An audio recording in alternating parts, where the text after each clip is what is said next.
Welcome to the Chinese Lore Podcast, where I retell classic Chinese stories in English. This is episode 14 of Journey to the West.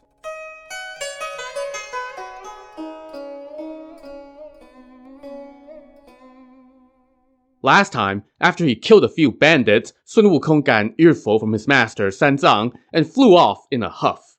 After a cup of tea and some self-motivated storytelling from his old acquaintance, the Dragon King of the East Sea, Wukong was convinced to go back to Sanzang and resume their journey.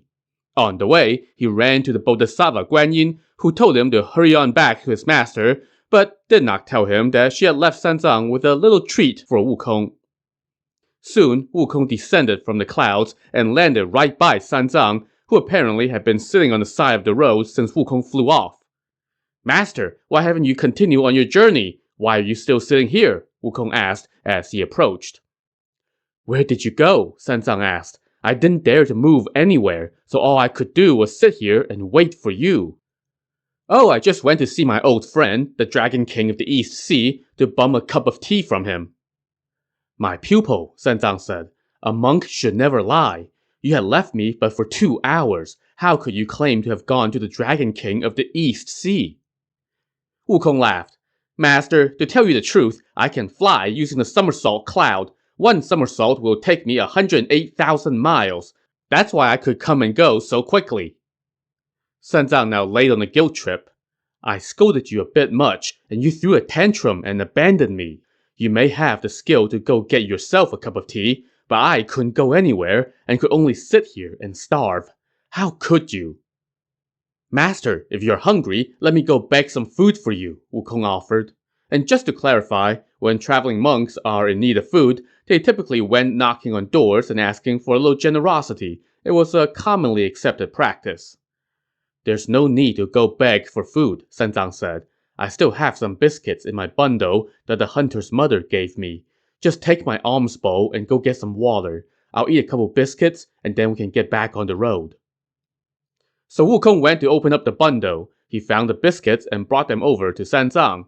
But then, he noticed a shiny brocade shirt and a pretty golden floral pattern cap stashed away in the bundle as well. "Did you bring these from the east?" he asked. "Oh, those are my childhood clothes," said Sanzang, who just a minute ago was lecturing his pupil about not lying. "Whoever wears that cap can recite scripture without having to learn it, and whoever wears the shirt will know how to perform all the rituals without needing to practice them." "Good master, how about you give them to me?" an excited Wukong asked. "They might not fit you, but if they do, you can wear them," Sanzang told him.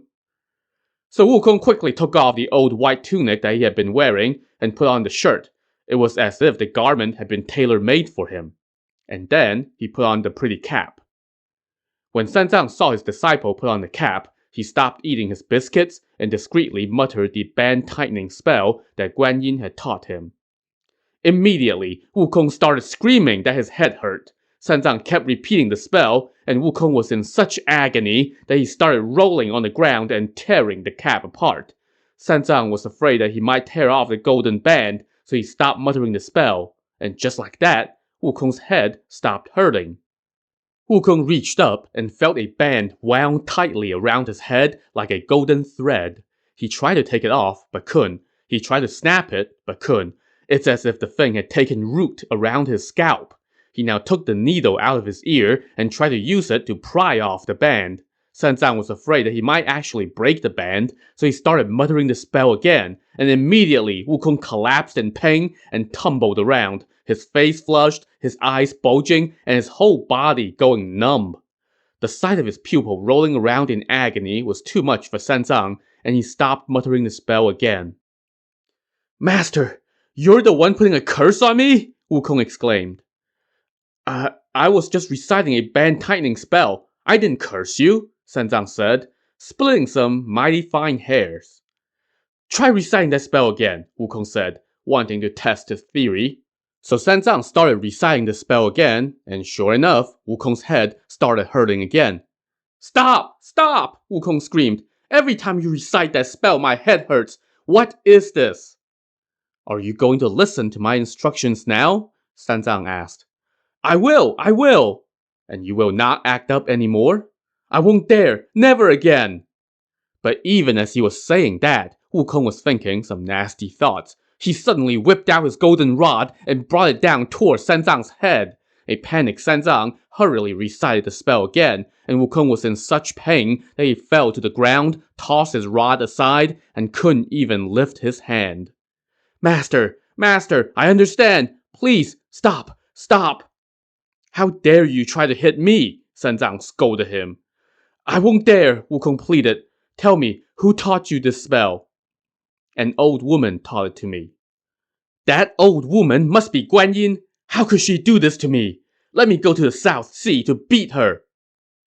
If she taught me this spell, then she must know it too, Sanzang said. If you go looking for her and she starts reciting it, she could kill you. That was true enough, and Wukong now changed his mind. He could only kneel and beg. Master, this must be her way of controlling me and making me follow you to the west. I'll leave her alone, but please don't recite this spell often. I'm willing to protect you on your journey and will never think about backing out again. If that is the case, then help me on my horse and let's go, Sanzang said. So Wukong made peace with his situation, gathered himself, straightened up his clothing, saddled the horse, and packed up the luggage. Master and disciple then continued to head west.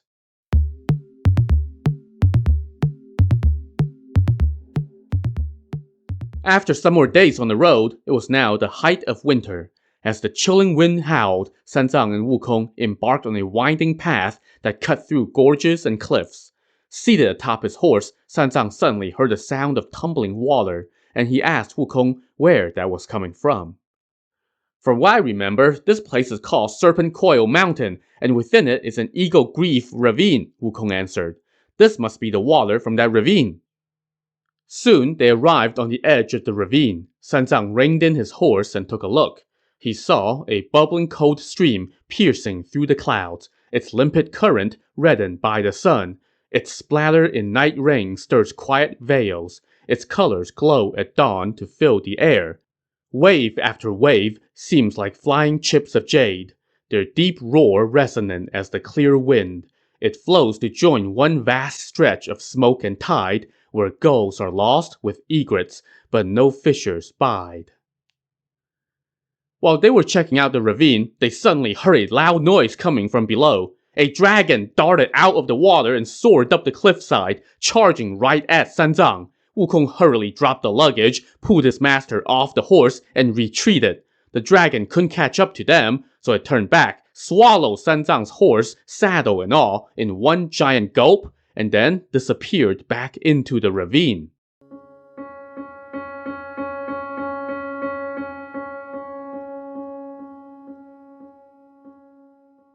Meanwhile, Wukong brought Sanzang to a safe high vantage point, put him down, and then went back to retrieve their belongings. All he found, though, was a load of luggage. There was no sign of the horse. He brought the luggage back to Sanzang and said, Master, that damn dragon disappeared. It must have scared away the horse. How will we find it? Sanzang fretted. No worries, let me go look, Wukong said. He then took to the air and trained his fiery golden eyes in every direction. But he saw no sign of the horse anywhere. He came back down and said, Master, that dragon must have eaten our horse. I don't see it anywhere. How big a mouth could that dragon have? How can it swallow that whole horse, saddle and all? A skeptical Sanzang said. The horse must have gotten scared and run away, and is wandering somewhere in the mountain. Go take a closer look. You don't know my powers, Wukong said. My eyes can see 1,000 miles away during the day. Within those 1,000 miles, I can even see a dragonfly spreading its wings. How could I have missed a horse? If the dragon did eat the horse, then how can I go on? Sanzang lamented. Oh goodness, how will I traverse all the mountains and rivers? As he fretted, his tears began to fall like rain.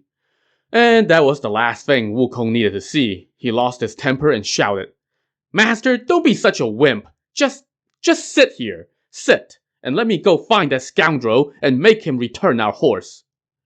But Sanzang grabbed him and said, Where will you go to find him? And what if he comes back while you're gone? Won't I be doomed then too? And then both my horse and I would be dead. This just made Wukong even more frustrated. He roared like thunder. You're so weak! So weak! You want a horse to ride, and yet you won't let me go look for it. Should I just sit here with the luggage until we both grow old? Just then, they heard a voice coming from the sky. Great sage, don't be frustrated. Brother Tang, don't cry. We are gods sent by Guan Yin to secretly protect you scripture pilgrims. When he heard that, Sanzang hurriedly bowed toward the sky. Wukong meanwhile shouted, Who are you guys? Tell me your names so I can check you off the roll. We are the 6 gods of darkness and the 6 gods of light, the guardians of 5 points, the 4 sentinels, and the 18 protectors of monasteries. We all take turns waiting on you. Which one of you have the first shift today? Wukong asked. The gods of darkness and light, followed by the sentinels and the protectors. The guardians of 5 points, except for the golden-headed guardian, will be here somewhere night and day. In that case, those of you who aren't on duty can go for now, Wukong said. Let the 6 gods of darkness and light, the day sentinel, and the guardians stay to protect my master. I will go find that damn dragon and make him return our horse. So the gods did as he instructed. Only now could Sanzang relax and sit on the cliff. He told Wukong to be careful, and Wukong took his leave, tucked in his shirt, tied up his tiger skin kilt, gripped his golden rod, and soared into the air over the ravine. As he hovered above the water, he shouted, You damn mud eel! Return my horse! That dragon, meanwhile, was hiding at the bottom of the ravine, having a little post-lunch zen time, when suddenly, he heard someone cursing him and demanding the horse back. He got pissed and flew out of the water and asked, Who dares to curse me? Stop! Return my horse! Wukong shouted as he attacked with his rod. The dragon bristled with fangs and claws, and the two started to tangle over the ravine. After a long duel, the dragon started to fatigue, so it turned and dove back into the water and hid, refusing to come out no matter how much Wukong cursed him. Wukong had no choice but to go back to his master and tell him what happened. So was it a dragon that ate my horse? Sanzang asked. Wukong rolled his eyes hard and scoffed. Listen to you. Of course it was him. Otherwise, why would he come out to fight me? When you killed that tiger some days back, you bragged that you have the skills to tame tigers and dragons, Sanzang retorted. So how come you couldn't beat that dragon today? Well, that riled up Wukong, and he scoffed. Enough! Let me go fight him again! He now leaped to the edge of the ravine and started stirring the water with his rod, churning it until the clear stream turned into a muddy mess. The dragon was restless at the bottom of the ravine, thinking, Fortune never comes in pairs, and trouble never travels alone. I just dodged calamity from heaven less than a year ago, and have been whiling away my days here, and now I have run into this damn demon trying to do me harm. The more he thought about it, the more pissed off he got, until he couldn't take it anymore, and leaped out of the ravine, cursing, Damn demon, where did you come from? Why are you bullying me? Don't you worry about where I came from, Wukong shot back. Just return my horse, and I will spare your life. I've already swallowed your horse. How can I spit it back out? You're not getting it back. What are you gonna do about it? Then you can have a taste of my rod. I will take your life as recompense for my horse's life. And so the two of them went at it again at the foot of the cliff. After just a few exchanges, the dragon again was on his heels, so he turned into a water snake and darted into the reeds. Wukong gave chase and used his rod to beat the grass in search of the snake. When he saw no sign of it, he got agitated, so he recited an incantation to summon the local earth and mountain spirits, who promptly appeared and kneeled to pay their respects. Get over here and let me beat each of you 5 times with my rod first to assuage my anger, Wukong shouted. The two spirits kowtowed and pleaded, Great sage, please have mercy and let us speak. What do you have to say? Great sage, you have been confined for a long time, and we didn't know when you were freed, so pardon us for not coming to greet you sooner. Well, alright, I won't beat you, Wukong relented. But tell me, where did that strange dragon in the ravine come from? Why did he eat my master's white horse? The two spirits asked, Great sage, You have never had a master and have never shown any deference to heaven or earth. What is this about your master's horse?" "Ah, you haven't heard. Because I offended heaven, I suffered for 500 years. But now, thanks to the Bodhisattva Guan Yin's guidance, a sage monk sent by the Tang Emperor freed me. I was instructed to become his disciple and escort him to the west to see the Buddha and fetch some scripture. When we passed through here, my master lost his horse." "So that's how it is," the spirit said. "Well, this ravine has never seen any evil. It's wide and deep, and its water is so clear that you can see to the bottom. Even large waterfowls hesitate to fly across it, because they will see their reflections in the water, think it's other birds from their flock, and end up diving into the ravine. That's why it's called the Steep Eagle Grief Ravine. But in the past year, the Bodhisattva Guan Yin saved a jade dragon and sent him here, telling him to wait for a scripture pilgrim and not to misbehave." Wait, what was that about the scripture pilgrim? So let's back up a bit. I mentioned a few episodes back that Guan Yin had made a few pit stops on her way to the Tang capital to find the scripture pilgrim. Well, this was one of them. As Guan Yin and her disciple Mu Zhao were flying by that day, they suddenly heard someone calling out to them from the air. They went closer and saw that it was a jade dragon suspended in the sky. "Who are you, and why are you suffering like this here?" Guan Yin asked. "I am the son of the Dragon King of the West Sea," the dragon replied. "I started a fire that accidentally burned a sacred pearl bestowed by the Jade Emperor. My father reported this to heaven, and the Jade Emperor hung me here in the sky and gave me a caning of 300 strokes. I am going to be executed soon. Please save me." The death penalty for accidentally burning a pearl? That's pretty darn harsh. Guan Yin took pity on the dragon, so she went up to heaven to see the Jade Emperor, who quickly welcomed her when the guards announced her arrival. She greeted him and said, "I have been sent by the Buddha to the east to find a scripture pilgrim. On the way, I encountered a dragon who was being punished for his offense. I have come to ask you to spare his life and give him to me. I will have him help the scripture pilgrim." The Jade Emperor promptly agreed and ordered his soldiers to release the dragon and hand him over to Guan Yin. Guan Yin thanked him and left. The dragon then kowtowed to thank her and pledged to obey her instructions. She delivered him to the Steep Eagle Grief Ravine and told him to wait for the scripture pilgrim. Anyway, back to the present, and the local earth and mountain spirits continued their debrief for Sun Wukong. They told him, "When this dragon gets hungry, he would come out and eat some deer. But for reasons beyond us, he offended you today." "The first time he fought me for a bit," Wukong said. "But then, no matter how I cursed him, he won't come out. So I started churning the ravine to force him to come out. So he charged out to fight me again, but then found that he was no match. So he turned into a water snake and hid in the grass. I chased after him, but he disappeared." "Great sage, this ravine has countless interconnected burrows and tunnels," the spirits informed him. "The dragon must have found one of those and slipped away.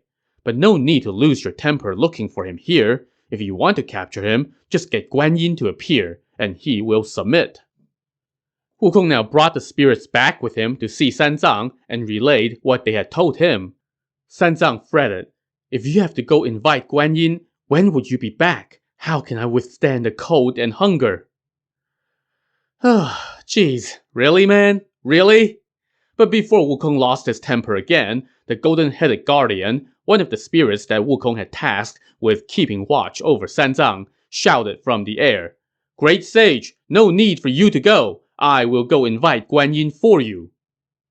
Wukong was delighted and sent the guardian on his way, while tasking the earth and mountain spirits with keeping watch over his master. The golden-headed guardian now flew to the South Sea and descended upon the purple bamboo forest on Potalaka Mountain, the abode of Guan Yin. When he was admitted into her presence, he relayed the reason for his visit. Guan Yin said, "That dragon is the son of the Dragon King of the West Sea. He was sentenced to death by heaven for burning a sacred pearl. I personally went to see the Jade Emperor to save him so that he could help the Tang monk. How did he end up eating the monk's horse instead? I must go." So she departed her cave and took to the air. Soon she arrived at the ravine. As she hovered in the sky, she looked down and saw Sun Wukong cursing at the ravine. She told the guardian to go call him over. When Wukong heard that Guan Yin had arrived, he flew up to her in the air and shouted to her, "You're supposed to be compassionate. Why did you harm me?" "You reckless, dumb stable monkey," Guan Yin shot back. "I pulled all sorts of strings to recruit a scripture pilgrim and told him to save you. Instead of thanking me, why are you complaining to me?" "If you were going to save me, then you should have just let me live free afterward. But when you ran into me over the East Sea a while back, you first insulted me and told me to dedicate myself to protect the Tang monk. That's fine, but why did you then give him a flower hat and trick me into putting it on? And then you taught him that band-tightening spell. That old monk recited that damn spell over and over, making my head hurt time and again. Aren't you harming me?" Guan Yin chuckled. "You cheeky ape! You refuse to obey his teachings and follow the right path. If I didn't keep you under control, you would get reckless again, and who knows what kind of trouble you'll cause then. If you stir up trouble like you did before, who's going to deal with it? This was the only way to convince you to follow the Buddhist path." "Well, let's put that aside for a minute," Wukong said. "Why did you then put that criminal dragon here to become a demon and have him eat my master's horse? You're allowing the wicked to commit evil deeds." "I personally saved that dragon's life and sent him here to help the scripture pilgrim," Guan Yin explained.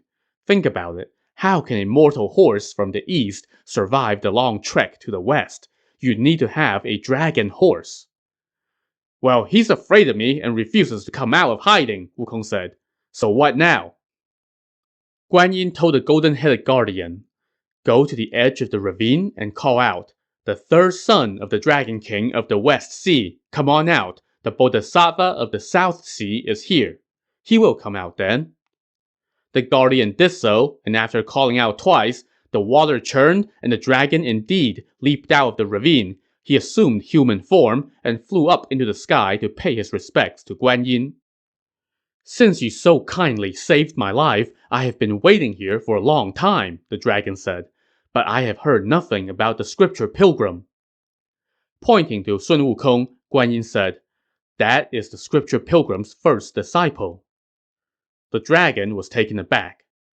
"Bodhisattva, that's my nemesis," he said. "I was hungry yesterday and ate his horse. He possesses some strength and got the better of me in our face-offs. Then he cursed me while I hid. He's never mentioned that he's going to fetch scripture." Wukong cut in. "Well, you never asked who I was, so why would I tell you?" "Didn't I ask you where you came from?" the dragon shot back. "But you said, 'Never mind where I came from, just return my horse.' You never mentioned a Tang monk." Well, Guan Yin took the dragon's side and faulted Wukong. "You monkey," she said, "you're always bragging about yourself and refuse to give anyone half a compliment. You'll encounter more people who will join you on this journey. If they ask, lead with the words 'Scripture Pilgrim,' and you will spare yourself some hassle." Wukong happily received her instructions.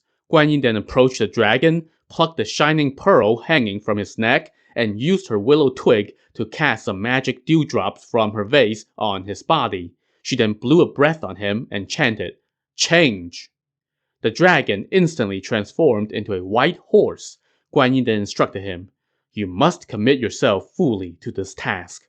After you have succeeded, you will no longer be an ordinary dragon and will instead attain the fruit of a golden body." The dragon/horse took all her instructions to heart, though he couldn't respond, seeing how he now had a bit in his mouth. Guan Yin now told Wukong to take the new horse to his master, and was about to depart, but Wukong stopped her and griped.